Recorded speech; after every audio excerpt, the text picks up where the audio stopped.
আসসালামু আলাইকুম ও আদাব। আরএল একাডেমির পক্ষ থেকে সকলকে অনেক অভিনন্দন ও শুভেচ্ছা। প্রিয় শিক্ষার্থীরা, আমাদের অলরেডি ব্যাংক সমন্বয় বিবরণী ক্লাস চলতেছে। আমরা নিয়ম শিখেছি। আজকে আমরা গাণিতিক সমস্যা সমাধানে যাব। তো আপনারা সবাই সাথে থাকবেন এবং ক্লাসটি উপভোগ করবেন। প্রিয় শিক্ষার্থীরা, আসুন আমরা ক্লাসটি শুরু করি। তো আমাদের এখানে লেখা আছে যে 2025 সালের 31শে জুলাই তারিখে নগদান বইয়ের উদ্বৃত্ত ছিল 40,000 টাকা এবং ব্যাংক বিবরণীর উদ্বৃত্ত ছিল 28,500 টাকা। তো আমরা স্বভাবতই দেখতে পাচ্তেছি যে গ্রাহক বলতেছে, অর্থাৎ নগদান বইটা হচ্ছে গ্রাহকের বই, এই জন্য বলতেছি যে গ্রাহক বলতেছে আমার হিসাবে জমা আছে 40,000 টাকা। অপরদিকে ব্যাংক বিবরণীতে অর্থাৎ ব্যাংক বলতেছে যে না, আপনার উদ্বৃত্ত আছে 28,500 টাকা। তো প্রত্যেকটা অঙ্কে এরকম কোনো না কোনো উদ্বৃত্ত দিয়ে শুরু হবে। তো আমি গত ক্লাসেই বলছিলাম, আজকেও বলতেছি যে উদ্বৃত্তটা ফাইন্ড আউট করা খুবই গুরুত্বপূর্ণ বিষয়। কারণ উদ্বৃত্ত যদি আমি ফাইন্ড আউট করতে পারি তাহলে আমার অঙ্ক করতে সুবিধা হবে। কোনো অঙ্কে একটা উদ্বৃত্ত দেওয়া থাকে, কোনো অঙ্কে দুইটা উদ্বৃত্ত দেওয়া থাকে। আমি আপনাদের বোঝানোর জন্য আজকে যে অঙ্কটা করতেছি সেটা দুইটা উদ্বৃত্ত নিয়ে শুরু করেছি। তো আমরা নগদান বইয়ের উদ্বৃত্ত নিয়েও অঙ্ক শুরু করতে পারি এবং ব্যাংক বিবরণীর উদ্বৃত্ত নিয়েও অঙ্ক শুরু করতে পারি। তবে আমাদেরকে মাথায় রাখতে হবে যে উদ্বৃত্তগুলো দেওয়া আছে সেগুলো আসলে কি। নগদান বইয়ের উদ্বৃত্ত এটা সম্পদ আকারে আছে এবং ব্যাংক বিবরণীর উদ্বৃত্ত এটা দায় আকারে দেওয়া আছে। তারপরে দেখা যাচ্ছে যে গ্রাহক বলতেছে আমার 40,000 টাকা আছে, অপরদিকে ব্যাংক বলতেছে আমার 28,500 টাকা আছে। সেক্ষেত্রে উভয়ের মধ্যে গরমিল আছে এবং আমরা যখন অঙ্ক করব তখন কিন্তু তথ্যগুলো এভাবেই দেওয়া থাকবে যে কি কারণে উভয়ের মধ্যে গরমিল, সে গরমিলের কারণগুলো এখানে সুন্দরভাবে দেওয়া আছে। তো গরমিলের কারণ দেওয়া আছে, এক, দেনাদার কর্তৃক ব্যাংকে জমা যা নগদানভুক্ত হয়নি 2,500 টাকা। পরবর্তীতে বলা আছে ইস্যুকৃত চেক যা ব্যাংকে উপস্থাপন হয়নি 7,000 টাকা। 3 নম্বরে বলা আছে ব্যাংক কর্তৃক লভ্যাংশ আদায় 1,500 টাকা। এখানে কিন্তু বলা নাই যে কি হয়েছে। আসলে ব্যাংক কর্তৃক লভ্যাংশ আদায় ব্যাংক কিন্তু ঠিকই হিসাব করেছে, কিন্তু গ্রাহক এখনো হিসাব করেনি। অর্থাৎ ব্যাংক কর্তৃক লভ্যাংশ আদায় 1,500 টাকা যা নগদানভুক্ত হয়নি। তারপরে বলা আছে যে অফিসের জন্য ব্যাংক হতে উত্তোলন যা নগদানভুক্ত হয়নি 2,000 টাকা। পরবর্তীতে 5 নম্বরে বলা আছে ব্যাংক চার্জ 500 টাকা যা নগদানভুক্ত হয়নি। 6 নম্বরে বলা আছে ব্যাংকে জমাকৃত চেক আদায় হয়নি 20,000 টাকা। তো প্রিয় শিক্ষার্থীরা, আমরা যে কোনো উদ্বৃত্ত নিয়ে শুরু করতে পারি। তো আজকের গাণিতিক সমস্যাটা আমি নগদান বইয়ের উদ্বৃত্ত দিয়ে শুরু করতেছি। আপনারা সাথে থাকুন এবং ক্লাসটি উপভোগ করুন। এখানে আমরা ডেবিট উদ্বৃত্ত নিয়ে শুরু করি আর ক্রেডিট উদ্বৃত্ত নিয়ে শুরু করি। আমাকে আগে উদ্বৃত্তটি লিখতে হবে। তো আমরা লিখলাম যে নগদান বই মোতাবেক ব্যাংক জমার উদ্বৃত্ত এবং এটা অবশ্যই দ্বিতীয় কলামে লিখতে হবে। আমি ডেবিট উদ্বৃত্ত নিয়ে শুরু করি আর ক্রেডিট উদ্বৃত্ত নিয়ে শুরু করি।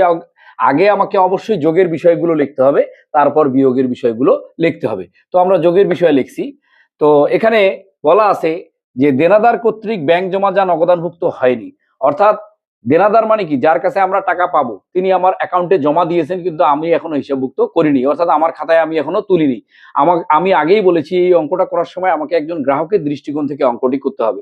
সেক্ষেত্রে যদি গ্রাহকের দৃষ্টিকোণ থেকে অঙ্ক করি, আমি আমার খাতায় তুলিনি, ব্যাংকে টাকা জমা হয়েছে, তাহলে অবশ্যই আমাকে ব্যাংক জমার পরিমাণ বাড়াইতে হবে। এখন ব্যাংক জমার পরিমাণ যখন আমি বাড়াবো, ব্যাংক জমার সম্পদ বৃদ্ধি পেলে কি ডেবিট, আমার উদ্বৃত্তটাও কি ডেবিট, ডেবিট ডেবিট বিধায় এটা যোগ হয়েছে। তারপরে বলা আছে যে ইস্যুকৃত চেক যা ব্যাংকে উপস্থাপন হয়নি। ইস্যু মানে দেওয়া, ইস্যু মানে দেওয়া, অর্থাৎ আমাদের কাছে কোনো ব্যক্তি বা প্রতিষ্ঠান টাকা পাবে, তাকে আমরা চেক দিয়েছি কিন্তু উনি এখনো ব্যাংক থেকে তুলেনি। তো যখন দিয়েছি তখন তো ধরে নিয়েছি আমার অ্যাকাউন্টে টাকা কি করেছে, মাইনাস, কারণ সে তুলে নিয়ে যাবে, এটাই স্বাভাবিক। কিন্তু আমরা ব্যাংকে উপস্থিত হয়ে দেখতেছি যে উনি টাকা এখনো তুলেনি, তাহলে আমার বিয়োগ করা ভুল হয়ে গেছে, তাহলে আমাকে এখন কি করতে হবে, যোগ। যোগ মানে কি ডেবিট, আমার উদ্বৃত্তটাও কি ডেবিট, ডেবিট ডেবিট বিদায় প্লাস। তারপরে বলা আছে যে ব্যাংক কর্তৃক লভ্যাংশ আদায় 1,500 টাকা। আমরা কোনো জায়গায় বিনিয়োগ করছি, সেখান থেকে লভ্যাংশ আদায় হয়েছে এবং সরাসরি আমার অ্যাকাউন্টে জমা হয়েছে, কিন্তু আমি গ্রাহক এখনো আমার খাতায় হিসাবভুক্ত করিনি। তো আমার খাতায় যদি আমি হিসাবভুক্ত করি সেক্ষেত্রে আমার ব্যাংক জমার পরিমাণ বাড়বে, আমার নগদান বই আমাকে কি করতে হবে, প্লাস। তো আবার উদ্বৃত্ত আমার কি প্লাস, মনে রাখবেন ডেবিট অর্থাৎ প্লাস এবং ক্রেডিট অর্থ মাইনাস। সেক্ষেত্রে উদ্বৃত্ত নগদান বইয়ের উদ্বৃত্ত অর্থাৎ ডেবিট, এবং এখানেও আমার আস্তে আস্তে ডেবিট বিদায় ডেবিট ডেবিট প্লাস 1,500 টাকা।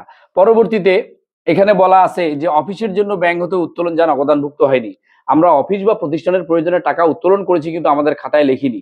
তো অফিসের প্রয়োজনে উত্তোলন করার ফলে আমাদের ব্যাংক জমার পরিমাণ কমেছে, তাহলে আমার খাতায়ও আমাকে কি করতে হবে, minus. Minus that means credit. উদ্বৃত্ত ডেবিট, ডেবিট ক্রেডিট কি হবে মাইনাস, বিদায় এটা বিয়োগের জায়গায় আমাকে লিখতে হবে 2000 টাকা।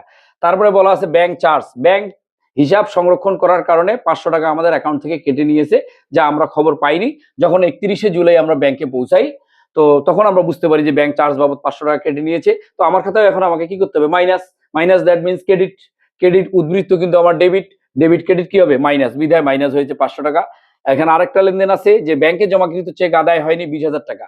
কোনো গ্রাহকের কাছে আমরা টাকা পাবো, উনি আমাকে চেক দিয়েছে, আমি চেকটি ব্যাংকে জমা দিয়েছি, কিন্তু 31শে জুলাইয়ের মধ্যে ব্যাংক টাকাটি আদায় করতে পারিনি। কিন্তু যখন আমি চেকটি ব্যাংকে জমা দিই, তখনই আমি গ্রাহক হিসেবে ধরে নিয়েছি যে আমার ব্যাংক জমার পরিমাণ বৃদ্ধি পেয়েছে। তো আমি আমার খাতায় করছি প্লাস, প্লাস করাটা আমার ভুল হয়ে গেছে। যখন ব্যাংকে আমি পৌঁছাই দেখি 31শে জুলাইয়ের মধ্যে আদায় হয়নি, তখন আমাকে কি করতে হবে, minus, minus that means credit. আমার উদ্বৃত্ত শুরু করেছি ডেবিট দিয়ে, ডেবিট ক্রেডিট মাইনাস, বিদায় এখানে নেওয়া হয়েছে যে বিয়োগের দিকে। তো আমাদের তারপরে দেখেন বই, আমাদের নগদান বই মোতাবেক ব্যাংক জমার উদ্বৃত্ত 40,000, যোগের বিষয়গুলো যোগ করে আসছে 11,000, মোট 51,000।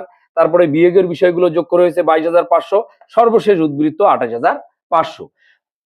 প্রিয় শিক্ষার্থীরা মনে রাখবেন যে এই যে এখানে যে তারিখটা দেওয়া আছে, এই যে 31শে জুলাই, 31শে জুলাই কিন্তু গ্রাহক ব্যাংকে পৌঁছাইছে এবং হিসাব নিচ্ছে।